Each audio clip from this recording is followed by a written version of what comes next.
Hello, my name is Martin Rudert. I'm the founder from XFLIGHT, and I'm an engineer for robotics. And I was working on software or control loop algorithms for drones for over 15 years.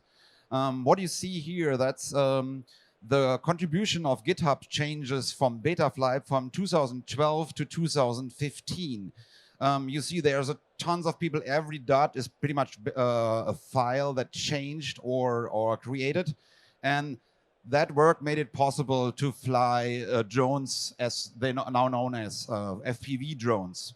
From that software perspective, we designed an aircraft, how an aircraft has to look like based on control loop algorithms. And that's basically what you see here on the video. It's a combination out of an aircraft and a drone with the most amount of movable parts. And that actually was a prototype that we built in like 3 days. And we also managed to do a transition on the first maiden flight, actually. And if you keep control loops algorithms in mind and design an aircraft like this, you get the most stable flight characteristics that you can imagine. That was actually the 4th day of that prototype build. It was, you see the other drones filming it. It was a real windy day. Even with that wind, we could manage to fly over 200 kilometers with that airplane. Did a full transition. That's an intermediate transition. The full transition with 200 kilometers per hour was way too fast. Here you see the full transition. We couldn't manage to film that with another drone because it was way too fast.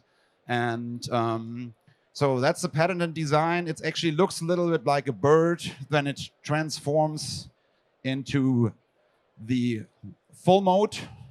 And it's a really simple design, but I'm a software engineer, I'm an aircraft designer, so we are looking for companies in the aerospace sector who want to get help from software and control loop algorithms and help us to build that in a big scale. In order to scale this thing up, beside battery problems, which are obvious, another problem is the propulsion unit. I was working for nearly 5 years developing these race drone motors. Before they were existing, it wasn't possible to fly with those at that speed and accuracy. What you see here, that was one of our first big customers. It's a bridge in Germany where we did for like 2 months, over 700 flights in rain, in windy conditions, under bombardment of concrete and everything. And our drones lasted every time. So there you see the power of open source software and the swarm intelligence that comes out with it. That's all me flying with those drones in especially windy conditions on mountain rocks. There you see that's the most stable flight characteristics you can do.